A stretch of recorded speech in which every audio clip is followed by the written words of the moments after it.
क्या आपने कभी सोचा है कि कैसे ब्रह्मांड की सबसे बड़ी शक्तियां प्रेम के एक धागे में बंधकर धरती पर एक अमर कहानी रचती है?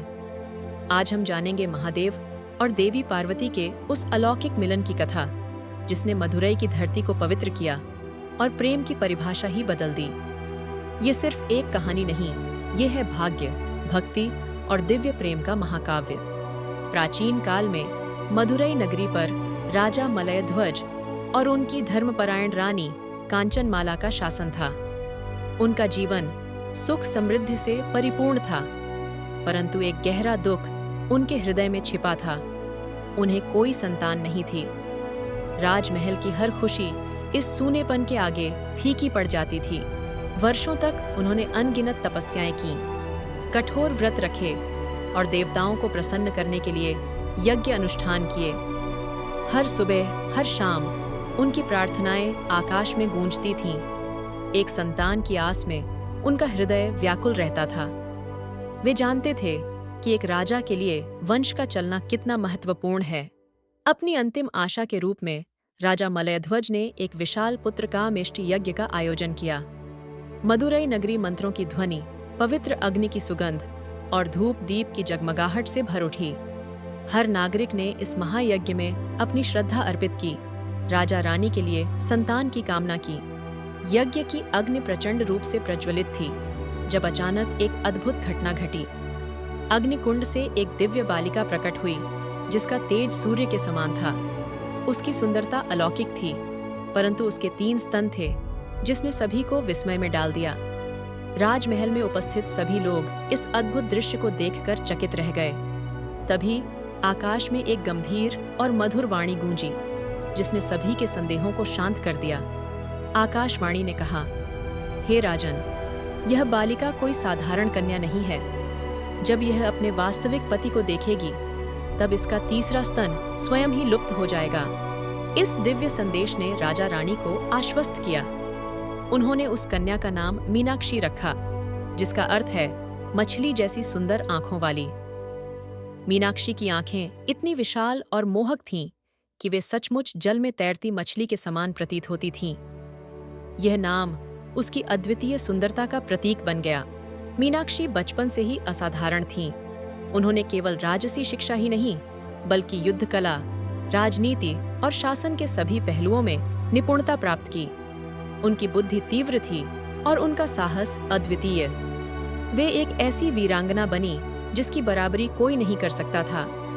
राजा मलयध्वज के देहांत के बाद मीनाक्षी ने मदुरई का सिंहासन संभाला। उन्होंने अपने राज्य को और भी समृद्ध और शक्तिशाली बनाया। उनकी वीरता और न्यायप्रियता की कहानियां दूर दूर तक फैल गईं। मदुरई की जनता अपनी रानी पर गर्व करती थी। मदुरई में एक प्राचीन परंपरा थी। कोई भी राजा या रानी तब तक पूर्ण शासक नहीं माना जाता था जब तक वह उत्तर दिशा के राज्यों को जीतकर अपनी सत्ता स्थापित न कर ले। मीनाक्षी ने इस परंपरा का पालन करने का निश्चय किया। उन्होंने अपनी विशाल सेना के साथ एक भव्य विजय अभियान आरंभ किया। उनकी सेना ने एक के बाद एक कई राज्यों को परास्त किया। देवता, दानव और शक्तिशाली योद्धा भी उनके सामने टिक नहीं पाए। मीनाक्षी की वीरता और युद्ध कौशल ने सभी को अचंभित कर दिया। उनका विजयी रथ निरंतर आगे बढ़ता रहा जब तक कि वे कैलाश पर्वत के चरणों में नहीं पहुंच गईं। कैलाश पर्वत की तलहटी में मीनाक्षी अपनी विजयी सेना के साथ खड़ी थीं। उसी क्षण महादेव शिव अपने शांत समाधिस्थ रूप में उनके सामने प्रकट हुए। उनका तेज इतना प्रचंड था कि मीनाक्षी की आंखें चौंधिया गईं। यह एक ऐसा क्षण था जो युगों युगों तक याद रखा जाना था। जैसे ही मीनाक्षी ने महादेव को देखा, आकाशवाणी की भविष्यवाणी सत्य हो गई। उनका तीसरा स्तन क्षण भर में विलीन हो गया। मीनाक्षी को तुरंत समझ आ गया कि यही उनके नियत पति हैं, यही उनके शिव हैं। उनके हृदय में प्रेम और भक्ति का एक नया भाव उमड़ पड़ा। महादेव ने मीनाक्षी को देखकर एक मधुर मुस्कान दी। उन्होंने कहा, हे देवी, अब समय आ गया है हमारे मिलन का। चलो मदुरई, जहां हमारा विवाह होगा और पूरी दुनिया इस दिव्य उत्सव की साक्षी बनेगी। शिव के इन शब्दों ने मीनाक्षी के हृदय को आनंद से भर दिया। यह घोषणा पूरे ब्रह्मांड में फैल गई। सभी देवता, आर्षि, गंधर्व और यक्ष इस अद्वितीय विवाह में शामिल होने के लिए मदुरई की ओर चल पड़े। स्वयं भगवान विष्णु ने इस विवाह में मीनाक्षी के मामा के रूप में कन्यादान करने का वचन दिया। मदुरई नगरी एक भव्य उत्सव के लिए तैयार हो रही थी। मदुरई नगरी को दुल्हन की तरह सजाया गया था। हर गली, हर घर में उत्सव का माहौल था। ब्रह्मांड में पहली बार कैलाश स्वयं मदुरई आया था, जब महादेव शिव सुंदरेश्वरर के रूप में मीनाक्षी से विवाह करने पधारे। यह एक ऐसा क्षण था जब स्वर्ग और पृथ्वी एक हो गए थे। विवाह समारोह अत्यंत भव्य था।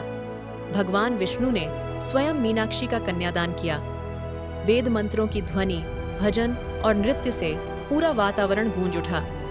शिव और मीनाक्षी का यह दिव्य विवाह प्रेम, शक्ति और भक्ति का प्रतीक बन गया। मदुरई पुण्य और प्रेम का केंद्र बन गया। विवाह के बाद एक दिन मीनाक्षी ने महादेव से अपने पिता राजा मलयध्वज की एक अधूरी इच्छा के बारे में बताया। उनके पिता भगवान राम के परम भक्त थे और उनकी मृत्यु से पहले उनकी एक ही कामना थी, एक बार प्रभु राम से मिलना। परंतु यह इच्छा अधूरी रह गई थी। मीनाक्षी ने महादेव से पूछा, स्वामी, मैं अपने पिता की इस अधूरी मनोकामना को कैसे पूर्ण कर सकती हूँ? शिव मुस्कुराए और बोले, पति और पत्नी एक नहीं, एक आत्मा है। यदि तुम जाओगी तो ये मानो तुम्हारे पिता ही गए। शिव जानते थे कि सच्ची श्रद्धा में कोई इच्छा अधूरी नहीं रहनी चाहिए। महादेव ने अपने योग बल से समय के आवरण को हटाया और मीनाक्षी को त्रेता युग में ले गए। उस समय भगवान राम वनवास से लौटकर अयोध्या के राज सिंहासन पर विराजमान थे। मीनाक्षी ने जब प्रभु राम को देखा तो उनके हृदय में असीम शांति का अनुभव हुआ। भगवान राम ने मीनाक्षी को देखकर मधुर मुस्कान दी और कहा, तुम मीनाक्षी नहीं, मेरे भक्त मलयध्वज की भावना के रूप में आई हो। प्रभु राम ने उन्हें आशीर्वाद दिया, जो भी तुम्हारी सच्ची भक्ति से मांगेगा उसे संसार में दुर्लभ सौभाग्य मिलेगा। यह आशीर्वाद मीनाक्षी के माध्यम से उनके पिता की अधूरी इच्छा को पूर्ण कर गया। मीनाक्षी मदुरई लौट आईं और तब से उन्हें सौभाग्य, विवाह और शक्ति की देवी के रूप में पूजा जाने लगा। शिव और मीनाक्षी ने मदुरई से धर्मराज्य चलाया, जिससे यह नगरी आध्यात्म, संस्कृति और न्याय का केंद्र बन गई। यहीं से मीनाक्षी अम्मन मंदिर की महिमा आरंभ हुई। आज भी हर वर्ष मीनाक्षी सुंदरेश्वरर विवाह उत्सव बड़े धूमधाम से मनाया जाता है। यह उत्सव उस पावन कथा की स्मृति है जो हमें सिखाती है कि सच्चा प्रेम भाग्य को बदल सकता है और परमात्मा स्वयं अपने भक्तों के जीवन में अवतार ले लेते हैं।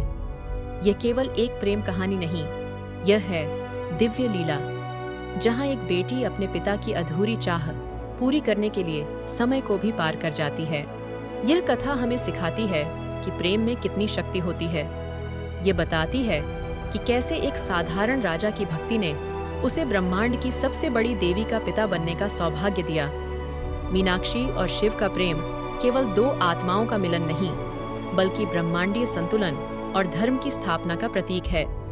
यह कहानी हमें यह भी याद दिलाती है कि सच्ची भक्ति कभी व्यर्थ नहीं जाती। राजा मलयध्वज की अधूरी इच्छा को स्वयं महादेव ने पूर्ण किया। यह दर्शाता है कि ईश्वर अपने भक्तों की हर कामना का ध्यान रखते हैं। ये कथा हमें विश्वास दिलाती है कि प्रेम, भक्ति और अटूट विश्वास से कुछ भी असंभव नहीं है। क्या आप भी इस दिव्य प्रेम और भक्ति की शक्ति को महसूस करना चाहते हैं?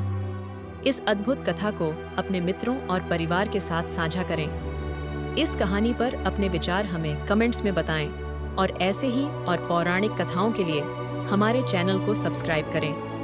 आपकी एक छोटी सी क्रिया इस शाश्वत प्रेम को और भी लोगों तक पहुंचा सकती है।